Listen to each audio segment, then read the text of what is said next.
My life was a whirlwind of meetings, sales pitches, and endless negotiations. I'm Anna, 38, and I've climbed my way up to sales director at one of the top car manufacturers. My world was about hitting targets and sealing deals, not romance or late-night dates. I had a plush apartment in the city center, a sleek, top-of-the-line car, and a wardrobe that screamed success. Love? It never topped my priority list. Then Alex walked into my office, a fresh hire, 15 years my junior, with a smile that could knock you off your feet. Anna, right? I've heard a lot about you. Looking forward to learning from the best, he said, extending his hand. His confidence was off the charts for someone so new. Hope you're ready to work hard, I replied, taking his hand. It was firm, confident. This place doesn't run on smiles alone. Alex nodded. Absolutely. I'm here to give it my all. Our interactions were professional at first. But Alex had this way about him, a charm that was hard to ignore. He'd drop by my office with reports, always eager to discuss strategies or the next big sale. His enthusiasm was infectious, and I found myself looking forward to our little meetings. One evening, after a particularly grueling day, Alex knocked on my office door as I was about to leave. Fancy grabbing a bite? My treat. I've got a few ideas I'd love to run by you. I hesitated. It wasn't like me to mix work with personal time, but something about his offer was tempting. Sure, why not? But I'm choosing the place, I said. Dinner was a revelation. Alex wasn't just a pretty face with a sales pitch. He was smart, insightful, and, surprisingly, wise beyond his years. He listened intently as I shared some of my experiences, nodding and throwing in his 2 cents. As the night wore on, the conversation shifted from work to personal stories. I found out he was passionate about cars, not just selling them, but understanding their mechanics, their soul. He had this dreamy look when he talked about his favorite models, which made me laugh. You're like a kid in a candy store, I teased. He shot back, and you're the tough cookie everyone's afraid to crumble. Heard the rumors, you know. But I think there's more to you. His words caught me off guard. No one had dared to speak to me so frankly in years. It was refreshing, unsettling even. As we parted ways that night, he said, Thanks for giving me a chance, Anna. Not just at work. Tonight was nice. I found myself smiling all the way home. Alex had managed to chip away at the wall I'd built around myself, and I was both terrified and thrilled by it. Our relationship evolved quickly after that night. His attention wasn't just flattering, it felt genuine. He'd leave notes on my desk with silly jokes or quotes from our conversations. And his bright, beautiful way of looking after me made my doubts about the age and income difference seem insignificant. But love isn't just about the butterflies or the stolen glances across a crowded room. It's about choosing to stand by someone, to merge your lives together with all the risks it entails. When Alex asked me to marry him, my heart wanted to leap out and say yes, before my brain could catch up with all the reasons it was a bad idea. You sure about this, Alex? I mean, look at us. I could practically be your... Stop. He cut me off, his eyes serious. I don't care about the age thing, Anna. I love you. That's all that matters. And your money? Come on, we both know I'm not with you for that. His words were like a balm to my nagging doubts. All right, but we're doing this as equals, got it? We split everything down the middle. Wouldn't have it any other way, he replied, pulling me into a hug. So, we did. We combined our lives, our finances, everything. I even helped him climb the ladder at work, sharing tips and advice that only years in the industry could teach. He was a quick study, impressing everyone, including my boss. Our partnership seemed unshakable. Life with Alex was like stepping into a fast car with a full tank, ready for the long haul. We decided early on to handle our dough like a team, splitting expenses down the middle, half to us, half to a joint account we set up. Makes sense, right? Keeps things square, I said, laying out the plan on our kitchen table, scattered with bills and our laptops. Damn straight, Alex agreed, tapping away on his calculator. And hey, about the apartment. It's ours, babe. Your name's going on that mailbox too. I cut in before he could get all shy about living in my upscale pad. His grin was all the thanks I needed. And when I handed him the keys to a shiny new car a week later, his eyes about said it all. For real, Anna? This is too much. Consider it a bonus for being a top-notch husband. Plus, you gotta look the part at work, right?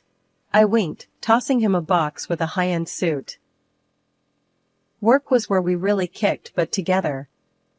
I poured everything I knew into this guy, teaching him the ropes, the shortcuts, the long plays. Before long, Alex was nailing it, climbing the ladder, till he landed a big promotion. Head of the department, can you believe it? He beamed, still a bit dazed. Proud? I'm beyond. You earned it, with a little help from your favorite mentor, I teased, but inside, I was all warm and fuzzy. We were a dream team. Then, out of nowhere, I hit a snag. Started feeling off, like my engine was running low. After a few days of brushing it off, I headed to the clinic. The doc's frown told me it wasn't just a bug. We need to run some tests, Anna. Might take a few days. My mind raced to work. Shit, I've got a mountain of stuff to handle. Alex, you think you can cover for me? Just till I get this sorted? Alex, ever my rock, didn't blink. Of course, babe. You've got nothing to worry about. I'll handle it. I spent the next few nights at the clinic, my laptop glued to me, prepping everything Alex needed to keep the wheels turning at work. Despite feeling like crap, I made sure he had every detail, every document, every plan laid out. Just follow the playbook, Alex. It's all there, I told him over the phone, my voice barely above a whisper. Got it, boss, he joked, trying to keep the mood light. You just focus on getting better. I've got this. But as the days stretched out and my return to work got delayed, I leaned on Alex more and more. Each call, each email, I could sense he was feeling the pressure, but also thriving under it. You're doing great, Alex. Just a bit longer, I promise, I reassured him, but the guilt was gnawing at me for dumping this on him. Don't sweat it, Anna. We're in this together, right?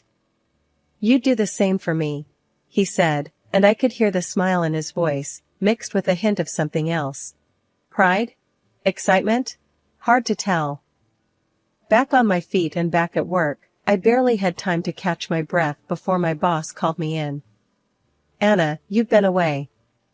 Alex stepped in, and, well, he nailed it. He started, not beating around the bush. I braced myself, expecting a pat on the back for training him so well, but instead, I got sucker punched. He's taking over your position. You'll be moved to a different department. Lower profile, he finished, avoiding my gaze. I was floored. All the work I'd poured into those negotiations, every strategy, every word of that winning speech, was mine. Yet, here I was, getting sidelined in my own game. But, I laid the groundwork for that. It was all me, I wanted to scream. But I bit my tongue, thinking of Alex's career, his pride. Understood, was all I managed, my voice a mix of defeat and disbelief. Coming home, I found Alex, all smiles and victory. Heard you got the news. Babe, I'm so sorry. I never meant for this to happen, he said, but his eyes didn't match his words. They were dancing, celebrating. Yeah, sorry, doesn't quite cut it, Alex. This was my deal, my job. I shot back, anger bubbling up. Hey, let's not get nasty. We're in this together, right? He replied, his tone too light, too dismissive for the bomb he'd just dropped on us. That's when the dynamic shifted.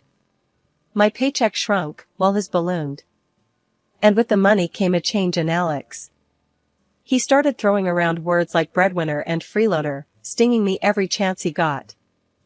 I tried to shake it off, remind myself of the man I married. He loves me, this is just stress talking, I'd tell myself, but the doubts were creeping in. Then came the nights he wouldn't come home, the excuses so thin you could see right through them.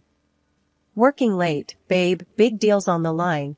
He'd text, but the silence of the house screamed the truth. Finally, I'd had enough.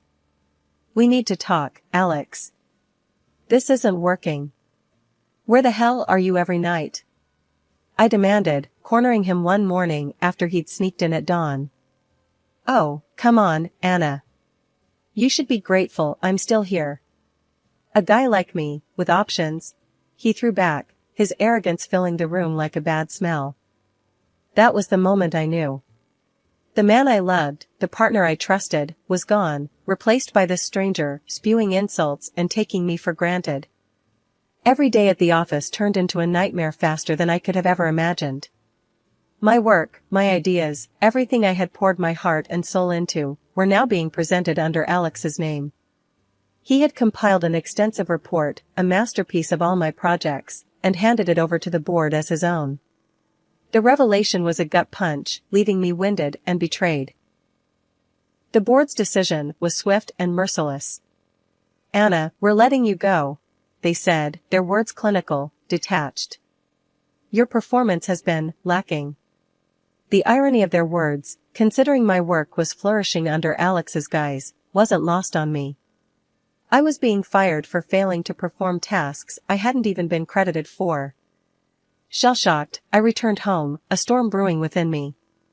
Alex was there, humming some tune, oblivious to the bombshell about to drop.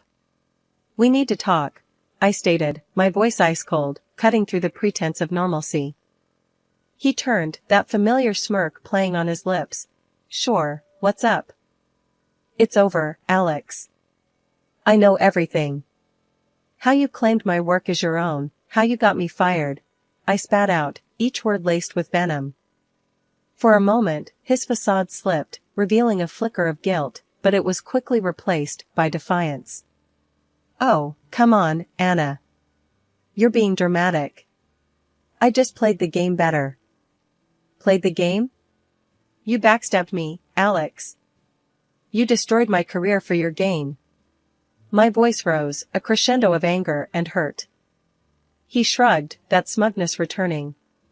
Look, Anna, I got tired of always being the second fiddle. I saw an opportunity, and I took it. This was about survival. About advancing. You would have done the same. I was aghast. How dare you? I would never do what you've done. I brought you into my world, taught you everything, and this is how you repay me? Alex's response was cold, calculated. You're just upset because you're not on top anymore. Face it, Anna, this is how the world works. I'm just better at it than you. The finality in his voice, the outright dismissal of our history, our love, was the last straw. I want a divorce, Alex. And you need to leave. Now. His laugh was bitter, filled with a disdain I'd never heard before. Fine by me. I was getting bored anyway. You think you're the only game in town? I've got prospects, Anna. Without you holding me back, I'll reach heights you couldn't even dream of. Watching him pack, a part of me wanted to scream, to rage, to make him see the magnitude of his betrayal. But another part, a quieter, more resigned voice, whispered that this was the end of a chapter. A painful, brutal conclusion to a story I thought would have a happier ending. After discovering the betrayal, I didn't waste a second. The shared account we had was bone dry. Alex had cleaned us out, transferring a whopping $320,000 to his account. The shock of it nearly floored me, but I wasn't about to let him get away with it. I reached out to a lawyer, someone known for not playing nice when it came to dirty games like this. Sitting across from my lawyer, I laid it all out. He took everything, every damn cent.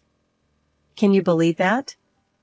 I said, my anger boiling over with each word. The lawyer, a no-nonsense type with a reputation for being a bulldog in court, didn't even blink. I've seen worse. Let's go after him.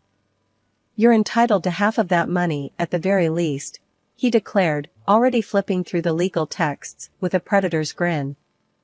So, we sued. Dragged Alex and his sneaky theft into the glaring light of a courtroom. The process was grueling, dragging my already battered heart through the mud, but it was worth it. The court didn't have any patience for Alex's flimsy defenses. He claims he earned that money, my lawyer scoffed during one of our prep sessions, shaking his head in disbelief. But we've got the bank records, the documents. He's going down. And go down he did. The judge saw right through Alex's act and ordered him to cough up $160,000. It wasn't about the money, not really. It was about drawing a line, showing him he couldn't just trample over me and walk away scot-free. With the lawsuit out of the way, I pushed forward with the divorce. I was done, completely and utterly done. I want my name back, I told the lawyer. My life back. The divorce papers were a mere formality after the legal battle we just won. I watched as Alex signed them, his face a mask of defeat. Anna, can't we? He started, but I cut him off. Save it, Alex. It's over. You made sure of that, I said, my voice cold, final.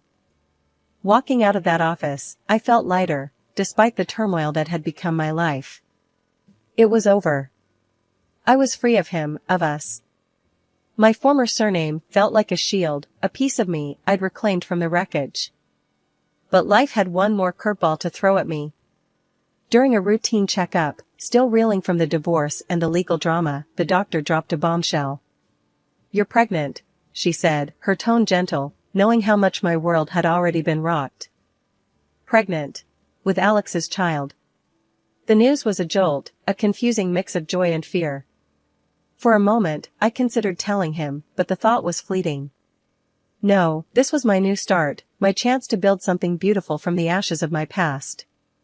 I'm moving forward, without him, I resolved, cradling the burgeoning new life within me, ready to face whatever came next on my own terms. After the storm had passed, I set my sights on a new horizon. I wasn't just looking for a new job, I was on the hunt for a fresh start, a place that would value me and the new life I was about to bring into the world. I sent my resume to several big names, hoping my reputation as a sharp mind in the industry hadn't been completely tarnished by recent events. The response was more than I could have hoped for. Interviews lined up back to back, each company more eager than the last to bring me on board. It was during one particular interview that I found what I was looking for, a company that didn't just see me as a potential asset, but as a person. We've heard a lot about you, and we're impressed. The hiring manager started, his tone sincere. We're ready to offer you a competitive package, and yes, we're talking a significant bump in salary and a work schedule that fits your needs. I leaned in, ready to negotiate, but also to lay all my cards on the table. I appreciate that, really. But there's something you should know, I'm expecting. The manager paused, his expression unreadable for a moment, but then he smiled. Congratulations. That's not a problem. We offer remote work options, and we'd be more than happy to accommodate any appointments or needs you might have. It was more than I had dared to hope for. Thank you, I said, feeling a weight lift off my shoulders. I won't let you down. With the job secured, my next project was my apartment. It needed a makeover, not just a fresh coat of paint, but a transformation into a home ready to welcome a child. I pored over designs and themes, wanting everything to be perfect. In between setting up the nursery and picking out the softest, safest baby gear, I started attending courses for expectant mothers. It wasn't just about learning the basics of childcare, it was about connecting with other women going through the same whirlwind of emotions and changes. We shared stories, advice, and more than a few laughs about the wild ride of pregnancy. Okay, so I read that babies can hear us in there, I mentioned during one session, tapping my belly gently. Started talking to yours yet? One of the moms chuckled, patting her own bump. Oh, all the time. I'm pretty sure mine's already sick of my voice. It was a community, a support network I hadn't realized I'd needed until I found myself in the thick of it. Every book I read, every class I attended, I felt more prepared, more excited for what was to come. As life started to look up for me, word got around about Alex's rapid descent from his short-lived throne. Mutual friends, the kind you keep out of courtesy rather than affection, couldn't wait to spill the details. Heard about Alex? One pinged me, almost too eager. Bombed big time at your old place. They canned him. I couldn't help but feel a twisted sense of vindication, but it was bittersweet. Really?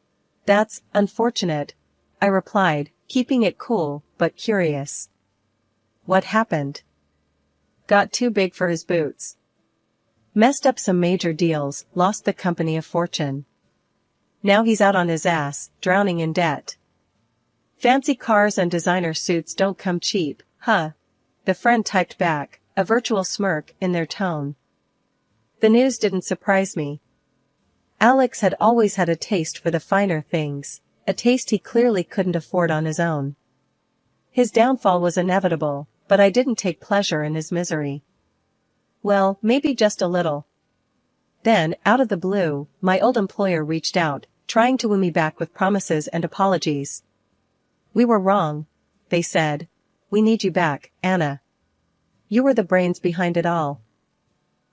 Tempting as it was to gloat, I declined. Thanks, but no thanks. I've moved on. Found a better fit, I told them firmly, my pride and my new job giving me all the satisfaction I needed. Amidst this, Alex had the audacity to reach out, his message popping up unexpectedly.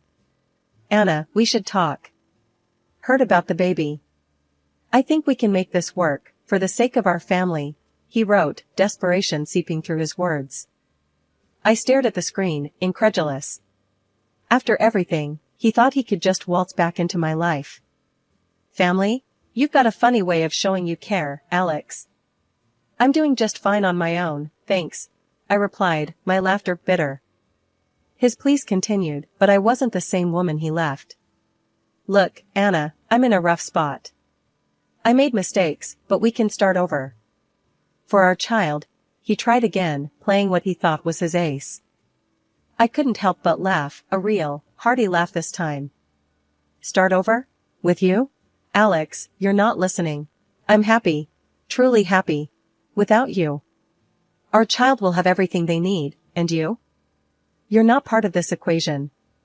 Good luck with your debts. And with that, I blocked him. The chapter of my life with Alex was closed, sealed shut with the knowledge that I was better off. I had my child, my dignity, and a future bright with promise. Life took on a new rhythm with the arrival of my son. The challenges and heartaches of the past seemed to fade into the background as I navigated the joys and sleepless nights of motherhood. I remember calling my mom, excitement bubbling in my voice. He's here, Mom. You're a grandma. I told her, barely containing my happiness. Her response was immediate. I'm catching the next flight out. You're not doing this alone. True to her word, Mom was by my side in no time, her presence a comforting constant as I found my footing as a new parent. It wasn't long before we settled into a routine, and with her help, I was back at work, feeling more determined than ever. The idea of buying a house started to take shape in my mind, a place where we could grow as a family, a stable home for my son and enough space for Mom to stay comfortably. During one of our late-night talks, as we shared a pot of tea and watched the baby sleep, Mom brought up the topic of Alex. Heard your ex is running himself ragged, juggling jobs to keep afloat, she said, a note of concern in her voice. I sighed, the mention of Alex still a sour note in my otherwise harmonious life. Yeah, well, he made his bed. Now he has to lie in it. Mom nodded, then hesitated before adding, you could sue him for child support, you know. It's his responsibility too. I shook my head, the thought unappealing. No, Mom. I don't want his money. Or anything from him, really. We're better off without that tie to him. I want to close that chapter for good. Mom seemed to understand, but she pressed on gently. Just think about it, okay? For your son's sake. The topic weighed on me, but deep down, I knew my decision was final. I wanted a clean break from Alex, a future untainted by the past. The idea of the house became a plan in motion. I found myself browsing listings, imagining our lives in each space. What do you think, Mom? Too ambitious? I'd ask, showing her pictures of backyards and spacious kitchens. Nothing is too ambitious for you, she'd reply, her faith in me unwavering. You've proven that time and again. My son's laughter filled our apartment, a sound that made every hardship worth it. My career was on an upward trajectory, my personal life rich with love and support. The house, when we finally found it, felt like the last piece of a puzzle clicking into place, a symbol of new beginnings and hard-won peace.